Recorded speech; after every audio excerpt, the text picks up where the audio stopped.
A very special good morning to all of you. स्वागत है आपका हमारे चैनल स्टडी विद अभिमान में। आज मैं आप लोगों के लिए पॉलिटेक्निक एंट्रेंस एग्जाम 2020 के लिए फिजिक्स का एक इम्पॉर्टेंट चैप्टर लेकर आया हूँ। तो चैप्टर का नाम क्या है? तो चैप्टर का नाम है ऊष्मा का संचरण, जिसे हम इंग्लिश में बोलेंगे ट्रांसमिशन ऑफ हीट। और ये हमारा इस चैप्टर का पार्ट 1 है। तो चलिए फिर आज के इस चैप्टर को स्टार्ट करते हैं। तो चैप्टर को स्टार्ट करने से पहले मैं आप लोगों को बता दूं कि मैं आपको इस चैप्टर का थ्योरी पार्ट नहीं पढ़ाऊंगा, क्योंकि हमारे पास टाइम बहुत कम है। तो सबसे पहले मैं आपको इस चैप्टर के कुछ इंपॉर्टेंट पॉइंट्स बताऊंगा, फिर उसके बाद हम इस चैप्टर के क्वेश्चंस को सॉल्व करेंगे, ठीक है। अब आप लोग ये सोच रहे होंगे कि मैंने यहाँ पे फिजिक्स का चैप्टर क्यों स्टार्ट कर दिया, क्योंकि मैं आप लोगों को स्पीड, डिस्टेंस एंड टाइम ये वाला चैप्टर आप लोगों को पढ़ा रहा हूँ मैथमेटिक्स में। लेकिन पिछले कई दिनों से बहुत सारे स्टूडेंट्स मुझसे यही कमेंट करके कह रहे हैं, सर फिजिक्स में कोई चैप्टर स्टार्ट कर दीजिए। तो इसीलिए मैंने यहाँ पे फिजिक्स का एक नया चैप्टर आज स्टार्ट कर दिया है। और रही बात स्पीड, डिस्टेंस, टाइम वाले चैप्टर की, इस चैप्टर के फिनिश होने के बाद वो चैप्टर मैं आपको फिनिश करवा दूंगा। उसमें केवल एक पार्ट बचा हुआ है, वो वीडियो मैं आप लोगों के लिए जल्द से जल्द प्रोवाइड करवा दूंगा। और मैं अब कोशिश करूंगा कि मैं एक दिन में आप लोगों के लिए 2 वीडियोस प्रोवाइड करा सकूं, ताकि आप लोगों का सिलेबस जल्दी कंप्लीट हो जाए। और मैं आप लोगों को बता दूं कि फिजिक्स में जो आपके मोस्ट इंपॉर्टेंट चैप्टर्स थे वो मैंने आपको ऑलरेडी कवर अप करा दिए हैं। जो चैप्टर आपके एंट्रेंस एग्जाम के पॉइंट ऑफ व्यू से इंपॉर्टेंट है, जहां से ज़्यादा क्वेश्चंस पूछे जाते हैं, वो चैप्टर मैंने आपको फिजिक्स में ऑलरेडी पढ़ा दिया है। आप चैनल पे जाकर चेक कर सकते हैं, मैंने प्लेलिस्ट भी अलग से बना दी है। तो चलिए फिर आज के इस चैप्टर को स्टार्ट करते हैं। तो सबसे पहले मैं आपको इस चैप्टर की समरी बताऊंगा, यानी इस चैप्टर के जो इंपॉर्टेंट पॉइंट्स है वो मैं आपको बताऊंगा, जहां से क्वेश्चंस पूछे जा सकते हैं। तो जैसा कि आप देख सकते हैं ये चैप्टर की समरी है। तो सबसे पहले यहाँ पे क्या लिखा हुआ है? सबसे पहला पॉइंट आपका यहाँ पे लिखा हुआ है कि ऊष्मा संचरण के लिए तापांतर आवश्यक है। जिस प्रकार की विद्युत धारा के प्रवाह के लिए विभवांतर आवश्यक है और पानी के बहाव के लिए पानी की सतहों में अंतर आवश्यक है। अब आपको यहाँ पे सबसे पहले लाइन पे फोकस करना। यहाँ पे क्या लिखा है कि ऊष्मा संचरण के लिए तापांतर आवश्यक है। अब यहीं से आपसे क्वेश्चन पूछा जा सकता है। कैसे क्वेश्चन पूछा जाएगा ये भी मैं आपको बता देता हूं, और क्वेश्चन को लिख लीजिएगा, मैं बोलने जा रहा हूं। तो आपसे क्वेश्चन क्या पूछा जाएगा? क्वेश्चन ये पूछा जाएगा कि ऊष्मा संचरण के लिए आवश्यक है, और आपको 4 ऑप्शंस दे दिए जाएंगे, जिसमें आपका ये भी वाला ऑप्शन रहेगा, तापांतर वाला। तो ऐसे आप लोगों से क्वेश्चन पूछा जाएगा। एक बार मैं फिर से रिपीट कर दे रहा हूं, क्वेश्चन कैसे पूछा जाएगा। आप लोगों से पूछ लिया जाएगा कि ऊष्मा संचरण के लिए आवश्यक है, और 4 ऑप्शंस आपको दे दिए जाएंगे। तो आपका आंसर क्या होगा? तापांतर। तापांतर आवश्यक है, ध्यान रखिएगा। अब चलिए देखते हैं नेक्स्ट पॉइंट यहाँ पे क्या दिया है। नेक्स्ट पॉइंट यहाँ पे दिया है, ठोसों में ऊष्मा संचरण चालन विधि द्वारा होता है। मोस्ट इंपॉर्टेंट है, यहां से भी क्वेश्चन बन जाएगा। क्वेश्चन कैसे पूछा जाएगा मैं आपको बता देता हूं। आप लोगों से सीधे सीधे क्वेश्चन पूछ लिया जाएगा कि ठोसों में ऊष्मा संचरण किस विधि द्वारा होता है। तब आपका आंसर क्या होगा?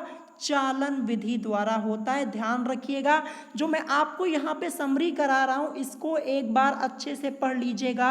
अगर कोई क्वेश्चन इस चैप्टर से पूछा जाता है आपके एंट्रेंस एग्जाम में, तो आपका क्वेश्चन गलत नहीं होगा, ध्यान रखिएगा।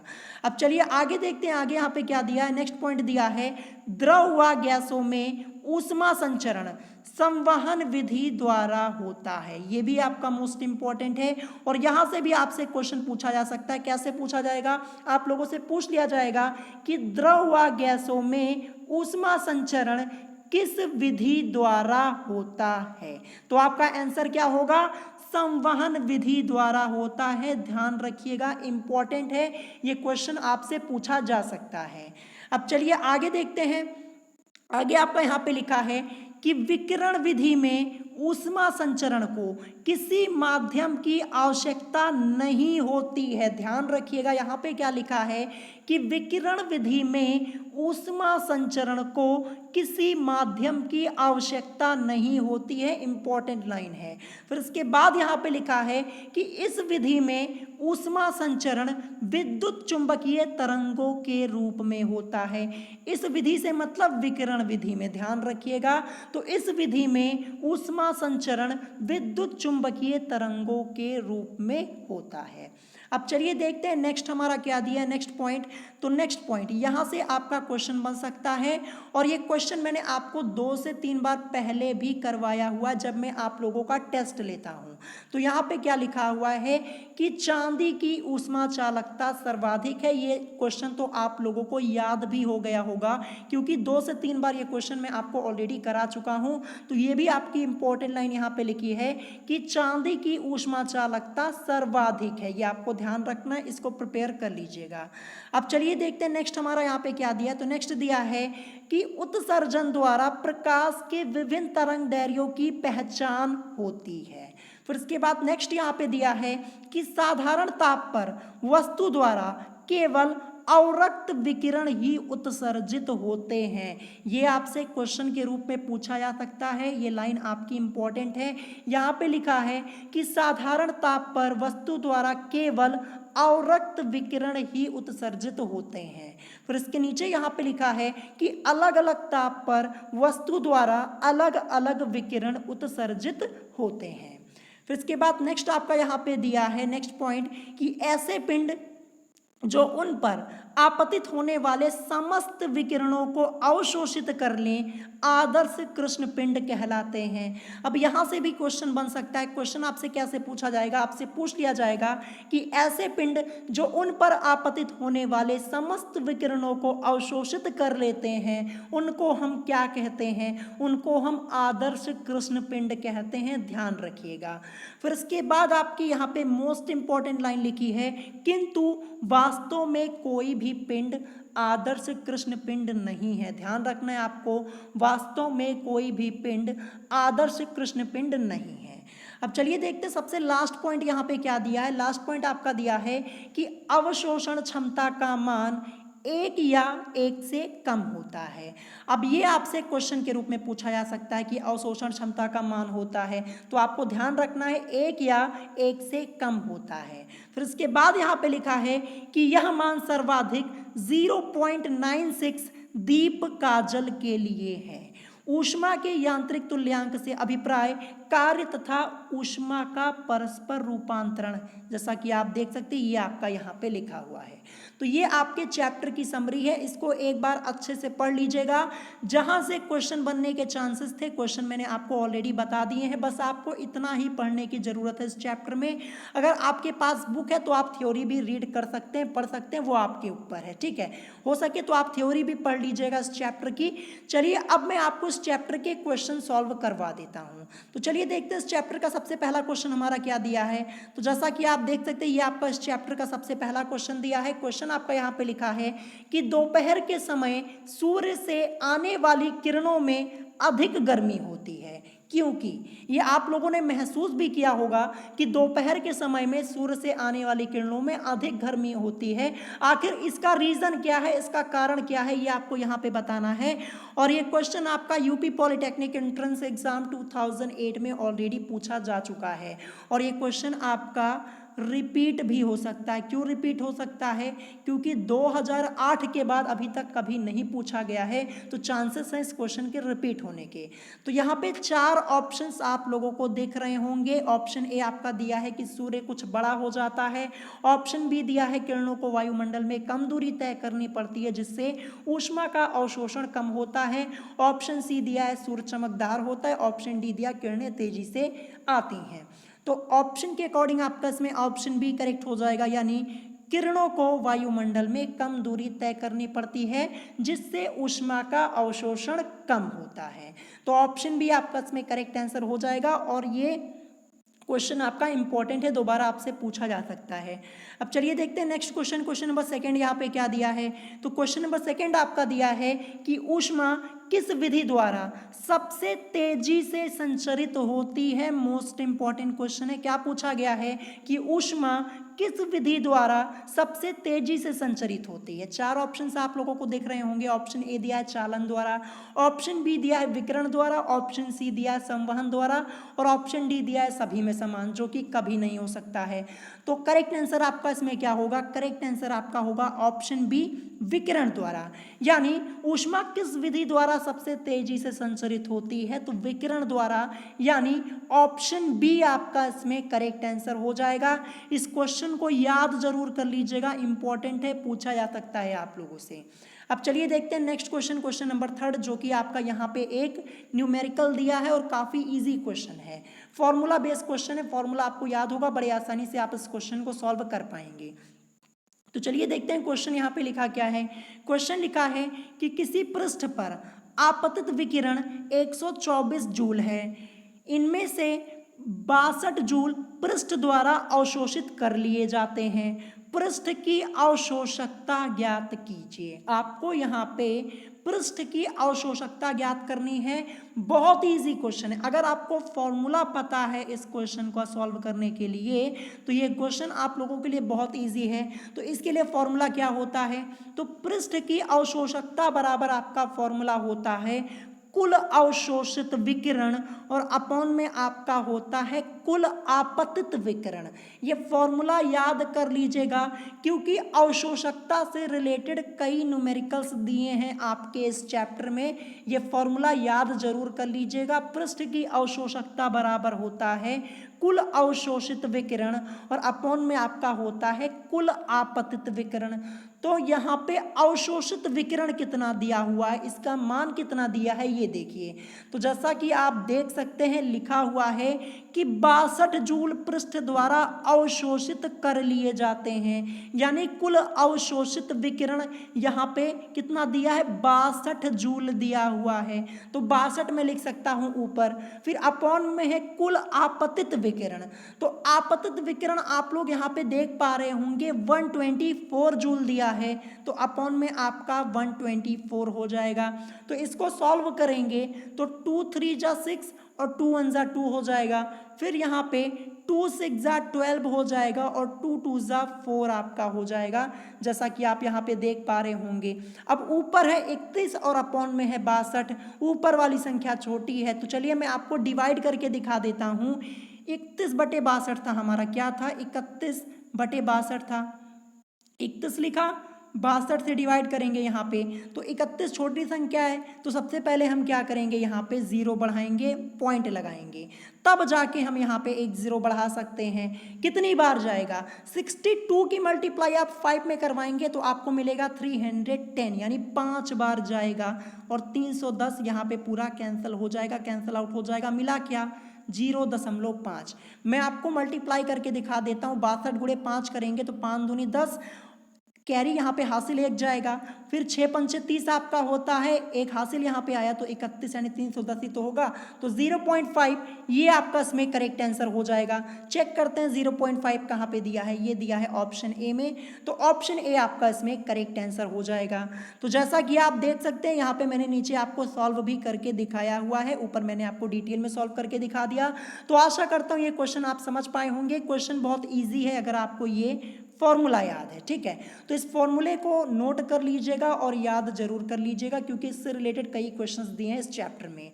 अब ये नेक्स्ट क्वेश्चन देखते हैं। हमारा क्वेश्चन नंबर 4 यहाँ पे क्या दिया है। तो जैसा कि आप देख सकते हैं ये आपका क्वेश्चन नंबर 4 है। तो यहाँ पे आपसे क्वेश्चन क्या पूछा गया है? यहाँ पे क्वेश्चन पूछा गया है कि सूर्य के प्रकाश की ऊर्जा पृथ्वी तक पहुंचती है।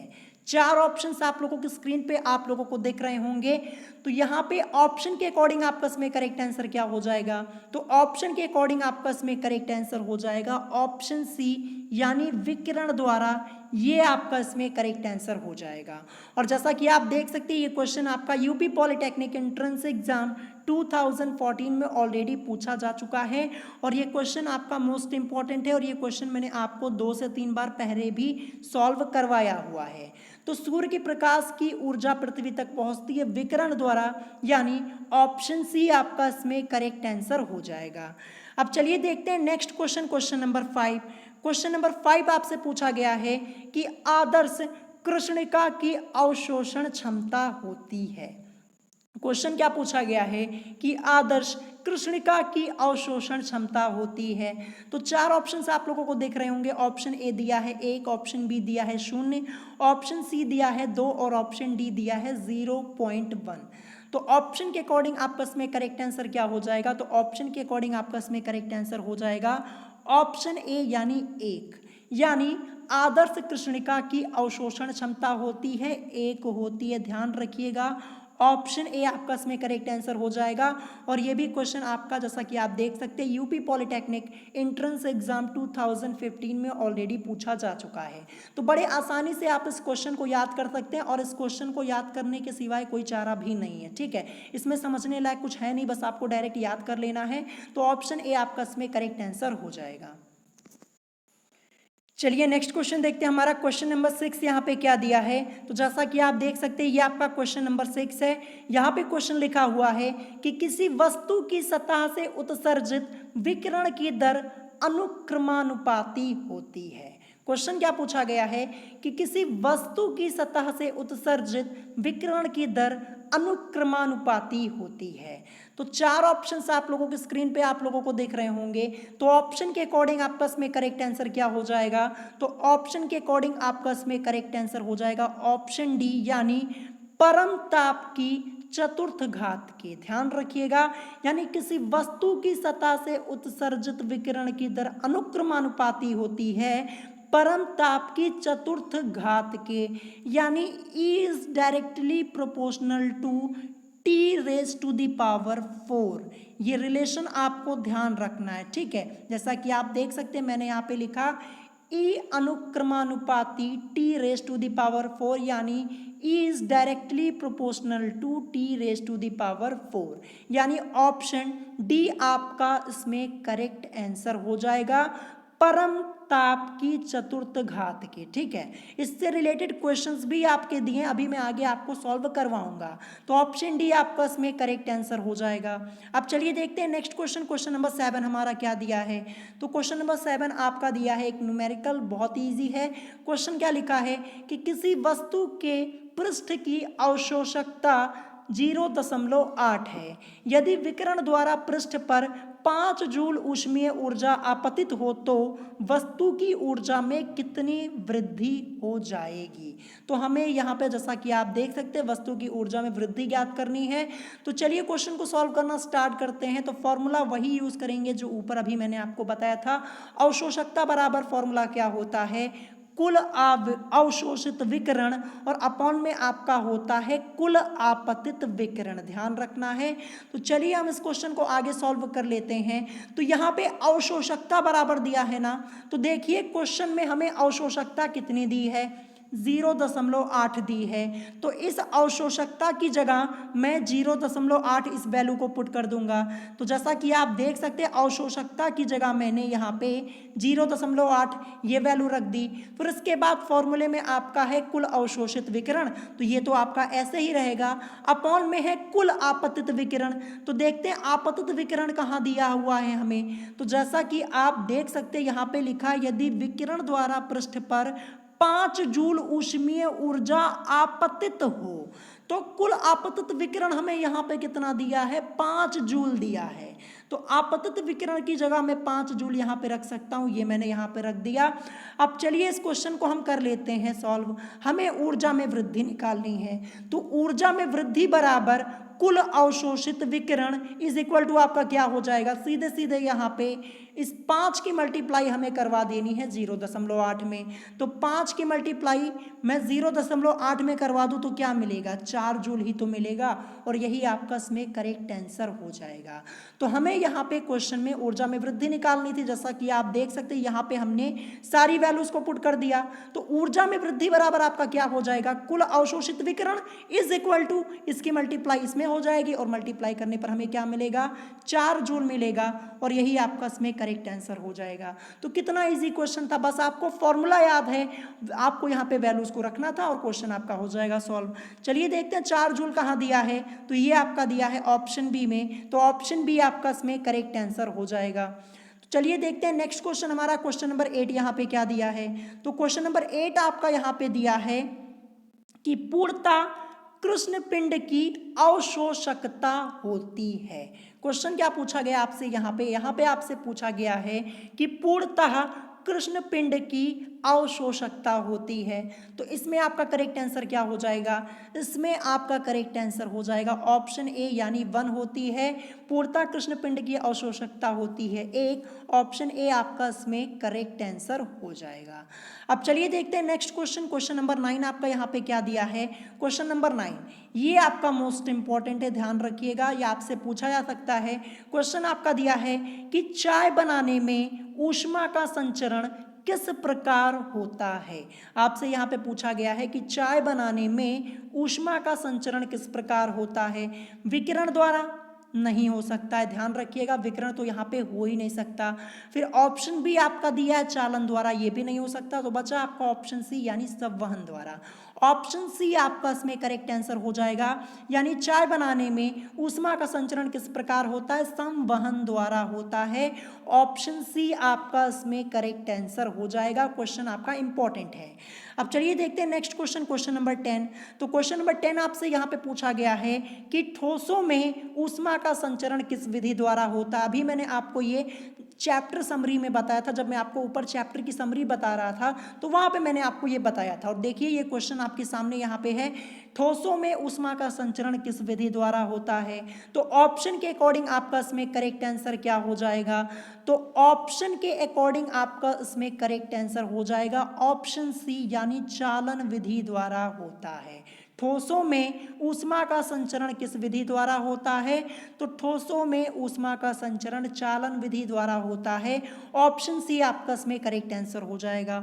अब चलिए बढ़ते हैं नेक्स्ट क्वेश्चन की तरफ, क्वेश्चन नंबर 11।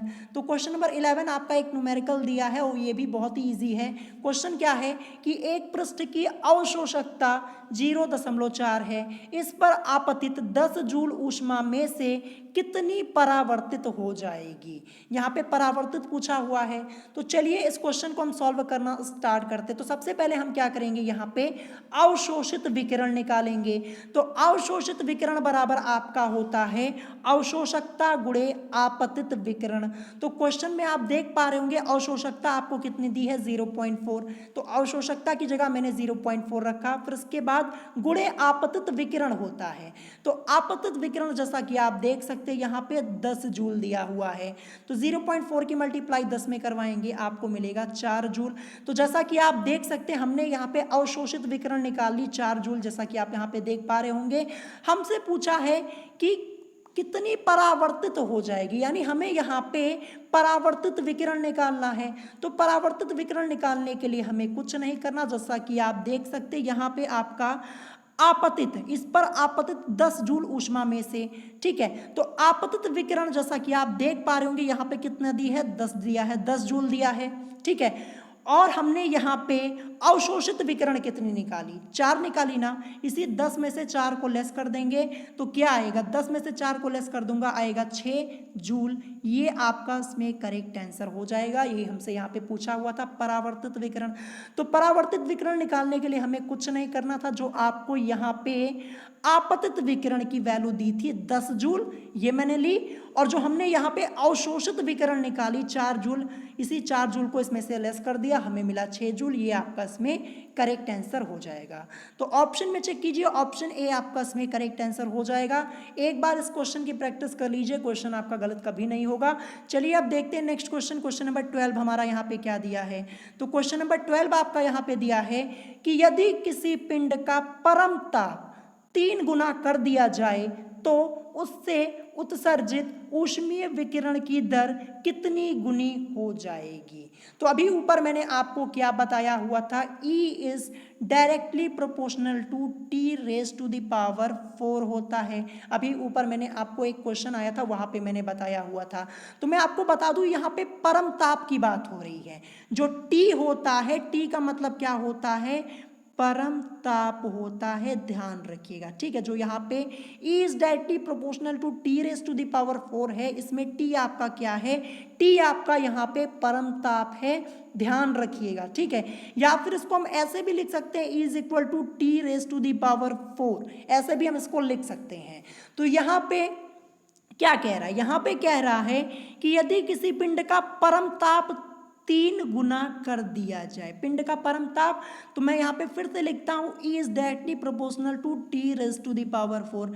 T यहाँ पे परम ताप है और परम ताप को कितने गुना कर दिया जा रहा है, 3 गुना कर दिया जा रहा है। T की वैल्यू क्या है, यहाँ पे 3 है, तो T की जगह मैंने 3 रख दिया और कितने गुना कर दिया जाए, 3 गुना कर दिया जा रहा है, 3 मैंने रख दिया T की जगह, और T की पावर क्या होता है, 4 होता है, तो 3 की पावर 4 हो जाएगी।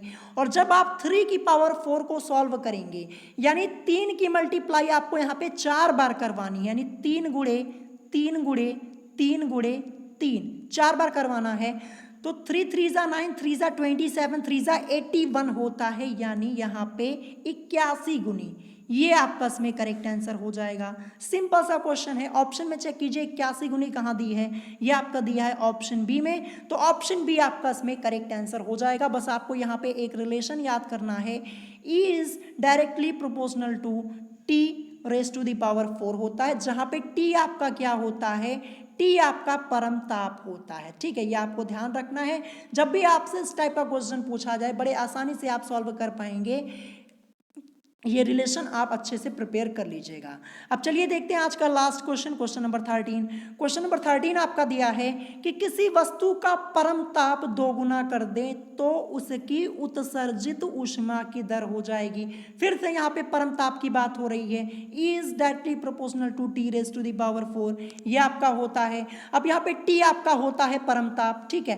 परम ताप को क्या कह रहा है, 2 गुना कर दे, यानी T की वैल्यू आपको यहाँ पे क्या दी है, T मतलब परम ताप, और परम ताप को 2 गुना किया जा रहा है, तो T की जगह मैं क्या लिख सकता हूँ, 2 लिख सकता हूँ, और रेज टू द पावर 4 होता है, कर दीजिए 4, 2 की मल्टीप्लाई 4 बार करवाइए, यानी 2 गुणे 2 गुणे 2 गुणे 2, ठीक है। यानी 2 दूनी 4 दूनी 8 दूनी 16, यानी 16 गुनी हो जाएगी, 16 गुनी, यही आपका इसमें करेक्ट आंसर हो जाएगा।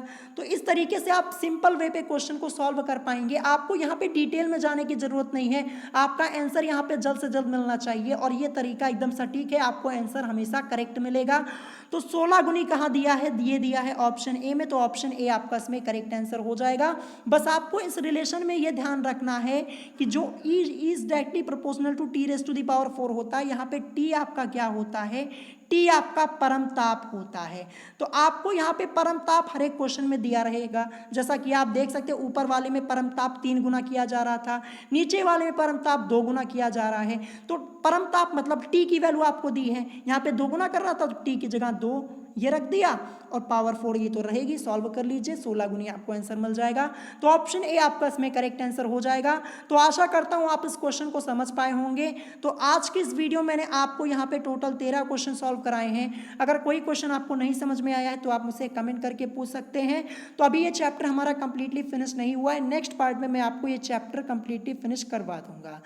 तो अगर आज की वीडियो आप लोगों को पसंद आई हो तो वीडियो को लाइक करना मत भूलिएगा, और साथ ही साथ हमारे चैनल स्टडी विद अभिमान को सब्सक्राइब करना मत भूलिएगा। तो आज की वीडियो में इतना ही, मिलेंगे नेक्स्ट वीडियो में। Thanks for watching.